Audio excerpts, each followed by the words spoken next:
Assalamu alaikum, my dear students and my viewers. I welcome you to my channel, Learn English with Faisal Hamid. If you have not subscribed this channel yet, please do it now. But after watching this video, today's video is about analogy. Analogy किसे कहते हैं? कुछ बच्चे इसको analogy pronounce करते हैं और कुछ बच्चे इसको analogy भी प्रोनाउंस करते हैं. एग्जैक्ट जो प्रोनाउंसिएशन है इसकी वो है analogy. तो आइए हम देखते हैं कि skills for attempting analogy questions क्या हैं. What is the importance of the skill? Skill को सीखने के की इंपॉर्टेंस क्या है? आपको किस तरह के क्वेश्चंस इसमें पूछे जाते हैं? समटाइम्स आपसे लॉजिक स्किल्स आपकी चेक की जाती हैं, समटाइम्स देखा जाता है कि आपकी रीजनिंग स्किल्स कितनी अच्छी हैं, समटाइम्स एनालॉजी के क्वेश्चंस में आपसे वर्ड नॉलेज के बारे में चेक किया जाएगा और समटाइम्स आपसे फैक्ट्स या जनरल नॉलेज के बारे में चेक किया जाएगा. तो आगे चलते हैं और किसको ये स्किल सीखने की जरूरत है, कहां कहां पर एनालॉजी के क्वेश्चंस आते हैं. तो following aspirants need to learn the skill. High school entrance exams में एनालॉजी का क्वेश्चन पूछा जाता है. सिविल सर्विसेज एग्जाम्स किसी भी लेवल की हो, चाहे वो CSS हो, चाहे वो आपकी प्रोविंशियल सर्विसेज एग्जाम्स हो, उसमें आपसे एनालॉजी का क्वेश्चन पूछा जाता है. अगर आप GRE कर रहे हैं तो वहां पर भी आपको एनालॉजी के क्वेश्चंस का सामना करना पड़ता है. इसी तरह गैट जनरल हो, उसमें भी आते हैं ये क्वेश्चंस. NTS में भी आपको, जो कि बहुत कॉमन है, हर जॉब के लिए आपको NTS का पेपर देना पड़ता है, NTS को पास करना पड़ता है और उसमें भी आपको सवाल ये पूछा जाता है. इसी तरह SAT में भी क्वेश्चंस पूछे जाते हैं. तो आइए आगे चलते हैं कि एनालॉजी क्वेश्चंस होते क्या हैं. What are analogy questions? किस तरह से सवाल पूछा जाता है? Test takers are asked to find relationship between pairs of words. आपको पेयर्स ऑफ वर्ड्स दिए जाते हैं और आपको कहा जाता है कि इनके आपस में रिलेशनशिप को फाइंड करें. Number 2, test takers must know the meaning of the given pairs of words. तो जनाब, कैसे सवाल को हल करेंगे? आपका जो पेयर है, जो भी वर्ड्स हैं, उनके आपको मतलब आना जरूरी है. अगर आपको मतलब नहीं आते होंगे तो रिलेशनशिप को समझना मुश्किल हो जाएगा. तो आपको डिफाइन करना पड़ता है वर्ड, उसके मीनिंग को क्लियर करना पड़ता है अपने दिमाग में. तीसरा point, after defining the words test takers have to find how both words are related. जब आपने मतलब को समझ लिया तो उसके बाद फिर आपने रिलेशनशिप को डिफाइन करना होता है. आइए आगे चलते हैं और किस तरह से एनालॉजी का क्वेश्चन डिस्क्राइब किस तरह होता है. जब आपके सामने एनालॉजी का क्वेश्चन आएगा तो बेसिकली वो किस तरह होगा. It is blank is to blank as blank is to blank. मतलब ये है कि आपके पास 4 वर्ड्स होंगे और उसमें आपको रिलेशनशिप दिखाया गया होगा. जैसे एग्जाम्पल अगर आप देखें कि डॉग और पपी 2 रिलेशनशिप में मौजूद हैं और दूसरी साइड पर कैट है और उसके आगे जो है एक ब्लैंक मौजूद है.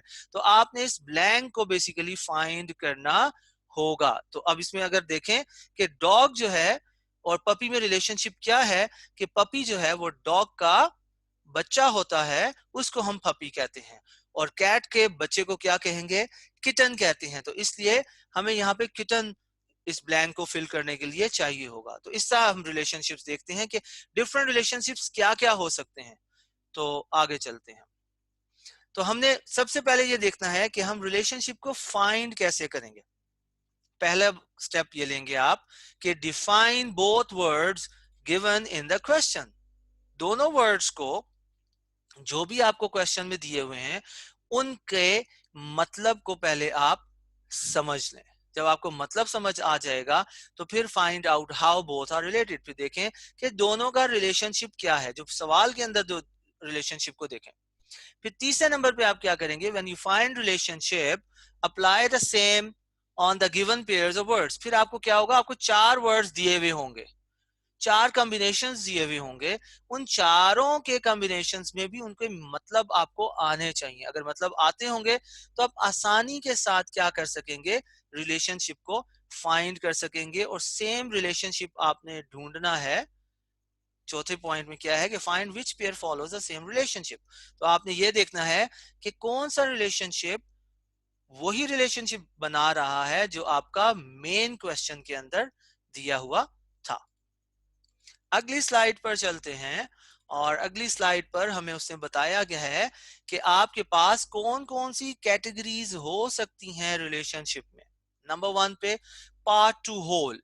पार्ट टू होल में क्या मतलब है कि इसको हम आगे डिस्कस करेंगे, अभी सिर्फ हम नाम देखते हैं कि कौन कौन से रिलेशनशिप कैटेगरीज हैं। टाइप एंड कैटेगरी दूसरे नंबर पर। तीसरे नंबर पे हमारे पास डिग्री ऑफ इंटेंसिटी। चौथे नंबर पर फंक्शन। पांचवें नंबर पर मैनर। छठे नंबर पे सिंबल और रिप्रेजेंटेशन। सातवें पे एक्शन एंड सिग्निफिकेंस और आठवें पे फैक्ट्स। तकरीबन 8 के करीब ऐसे रिलेशनशिप कैटेगरीज डिफाइन हो सकती हैं। इस तरह की रिलेशनशिप आपको पूछे जा सकते हैं। तो आए इनको डिटेल में डिस्कस करते हैं। पहली जो कैटेगरी है वो पार्ट टू होल है। पार्ट टू होल का मतलब ये है कि जो आपको दो वर्ड्स दिए गए हैं उनमें से एक वर्ड जो होगा वो दूसरे वर्ड का कोई हिस्सा होगा। मतलब ये है कि जो एक वर्ड होगा वो कोई पूरी चीज होगी और जो दूसरा वर्ड होगा वो उस पूरी चीज का कोई हिस्सा होगा। एग्जाम्पल में अगर आप देखें तो आपको एक तरफ पे विंग नजर आता है और दूसरी तरफ पर आपको एरोप्लेन नजर आता है। ठीक है, तो आप इसमें देखें कि विंग, ऑब्वियस सी बात है कि विंग जो है वो हिस्सा है एरोप्लेन का। तो इसको हम कहते हैं पार्ट टू होल। मतलब ये हुआ कि आपने देखना है कि जो आपको कॉम्बिनेशन दिया गया है क्या वो किसी इस तरह का कॉम्बिनेशन है कि जिसमें पूरी एक चीज हो और दूसरा हिस्सा, दूसरा जो कॉम्बिनेशन है, दूसरा जो उसका पेयर है वो उस चीज का हिस्सा हो। तो ये पहला कॉम्बिनेशन था। दूसरा हम देखते हैं type and category. One word will show specific type and other word will show general category। मतलब क्या हुआ कि एक जो आपका कॉम्बिनेशन आएगा उसमें एक वर्ड जो है वो स्पेसिफिक टाइप होगी और दूसरा वर्ड जो होगा वो जनरल कैटेगरी का होगा। आइए एग्जाम्पल देखते हैं। आपको एक वर्ड वेल है और उसका साथ का जो पेयर में वर्ड मौजूद है वो मैमल है। तो अगर आप देखें तो वेल जो है वो स्पेसिफिक टाइप है मैमल की जो कि जनरल कैटेगरी है। तो इस तरह से आपका जो दूसरा कॉम्बिनेशन बनता है उसमें आप देखें कि क्या एक वर्ड जनरल कैटेगरी से ताल्लुक रखता है और दूसरा वर्ड स्पेसिफिक टाइप से है। तो टाइप एंड कैटेगरी के बाद तीसरा कॉम्बिनेशन अगर हम देखें तो वो है डिग्री ऑफ इंटेंसिटी का। क्या मतलब है इसका कि आपको मुख्तलिफ इंटेंसिटीज शो की गई होंगी। One word will be less degree of intensity of something and other word will B high degree of intensity. ठीक है, तो उसमें क्या होगा कि मुख्तलिफ वर्ड जो हैं वो शिद्दत को शो कर रहे होंगे। जैसे एग्जाम्पल अगर आप देखें तो शावर जो है और एक साइड पर है और मॉनसून जो है वो दूसरी साइड पर है। आप देखें जो नॉर्मल रेनिंग होती है, शावर होता है, वो इतना इंटेंस नहीं होता जितना कि मॉनसून मॉनसून रेन जो है होती है। तो ये शिद्दत, इंटेंसिटी को आप शो करेंगे इस कॉम्बिनेशन में। चौथे कॉम्बिनेशन की तरफ हम चलते हैं। चौथी कैटेगरी क्या है कि one word will show function of other word. जो दो वर्ड्स आपको दिए जाएंगे उनमें वो एक वर्ड जो है दूसरा वर्ड जो है उसके फंक्शन को शो करेगा कि भाई वो काम क्या करता है। तो एग्जाम्पल देखिए, एग्जाम्पल से आपको ज्यादा आसानी से क्लियर हो जाएगी बात। एयर कंडीशनर एक साइड पर है और दूसरी साइड पर कूलिंग लिखा हुआ है। तो इसका मतलब है कूलिंग जो है वो फंक्शन है एयर कंडीशनर का। एयर कंडीशनर का क्या काम है? एयर कंडीशनर कूलिंग करता है। तो ये कॉम्बिनेशन क्या हुआ? फंक्शन का, कि एक साइड पर जो पेयर का वर्ड होगा, एक पेयर का वर्ड जो होगा वो बेसिकली कोई इंस्ट्रूमेंट, कोई चीज होगी और दूसरी तरफ उसके फंक्शन को डिस्कस किया गया होगा। आइए अब चलते हैं पांचवी कैटेगरी की तरफ। पांचवी कैटेगरी है जी मैनर। तो one word will show certain will show how certain action is done. अगर आप एग्जाम्पल देखेंगे तो इसका मतलब ये है कि मैनर जो है वो किस तरह से होगा. आप देखें एडवर्ब ऑफ मैनर होता है. आप कहते हैं he walks, how he walks slowly. He speaks, how he speaks fluently. तो क्या हुआ, आप बता रहे हैं कि स्पीकिंग करता है, कैसे करता है, फ्लुएंटली करता है. तो क्या हुआ, मैनर को शो कर रहा है, काम कैसे किया जाता है, हाउ एक्शन इज डन, इसको ये कॉम्बिनेशन दिखाएगा. एग्जाम्पल अगर आप देखें तो आपके पास गैलप और रन है. रन जो है वो, अगर गैलप देखा जाए तो गैलप जो है वो रनिंग का एक तरीका है. किसकी रनिंग का तरीका है, हॉर्स की रनिंग का तरीका है. और गैलप उसको कहते हैं कि जब जो लोग घोड़े पालते हैं या जो घोड़ों की रेस के शौकीन हैं वो ये बात बड़े अच्छे तरीके से जानते हैं कि जब घोड़ा बहुत एक्सट्रीम स्पीड पे जाता है तो एक पॉइंट ऐसा आता है जहां पर उसके चारों पांव जो हैं वो हवा में होते हैं, तो उसको हम कहते हैं गैलप. तो ये रनिंग का मैनर है, how it runs, it gallops. तो इस तरह मैनर का कॉम्बिनेशन भी आ सकता है. छठे कैटेगरी को अब हम देखते हैं, सिंबल और representation. One word will be the symbol of some phenomenon. आप देखें मुख्तलिफ फिनोमिनन को डिफरेंट वर्ड्स, डिफरेंट सिंबल्स जो हैं वो प्रेजेंट कर रहे होते हैं. तो इस तरह का भी आपको कॉम्बिनेशन मिल सकता है. वो क्या है जी, इसमें एग्जाम्पल देखें तो डव जो है वो सिंबल है किसका, पीस का. तो इस तरह डिफरेंट कॉम्बिनेशंस आपसे पूछे जा सकते हैं कि जिसमें एक सिंबल जो है वो किसी चीज को रिप्रेजेंट कर रहा होगा या कोई चीज जो है वो किसी चीज को, फिनोमिनन को रिप्रेजेंट कर रही होगी. आइए अब चलते हैं 7वें नंबर पे, action and significance. One word will show action and other will show its importance. कोई एक्शन दिया गया होगा कि अगर आप ये काम करते हैं तो भाई उसकी इंपॉर्टेंस क्या होती है, उसकी सिग्निफिकेंस क्या होती है. एग्जाम्पल में अगर आप देखें, एक तरफ पे हमारे पास क्राई है, क्राई एक एक्शन है और वो उसकी सिग्निफिकेंस क्या है कि वो सौरों को प्रेजेंट करने में, सौरों को शो करने के लिए यूज होता है. आठवां कॉम्बिनेशन, आठवें कॉम्बिनेशन की तरफ हम चलते हैं, फैक्ट्स. समटाइम्स आपसे फैक्ट्स पूछे जा सकते हैं, आपसे जनरल नॉलेज का क्वेश्चन हो सकता है. अगर इस एग्जांपल को देखें तो एक तरफ पे आयरन लिखा हुआ है और दूसरी तरफ पर Fe लिखा हुआ है. तो ये Fe जो है इसका सिंबल है, आयरन का सिंबल जो है Fe है. तो आपको इस तरह का कॉम्बिनेशन भी आ सकता है कि जिसमें आपसे कोई सिंबल पूछा जा सके.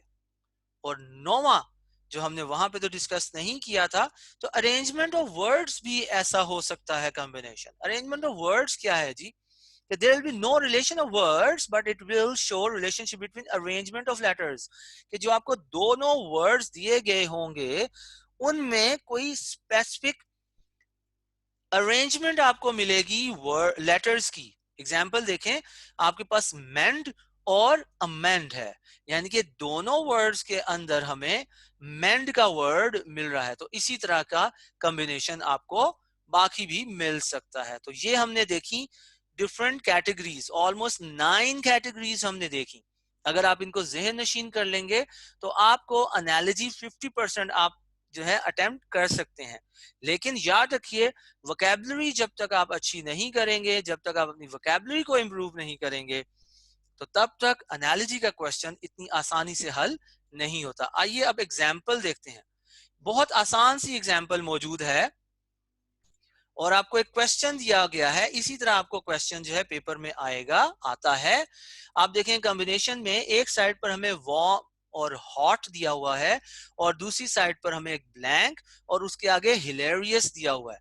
सबसे पहला स्टेप हमने क्या करना है, जो हमें कॉम्बिनेशन क्वेश्चन के अंदर दिया गया है उसको हमने डिफाइन करना है. दोनों वर्ड्स हैं वार्म और हॉट.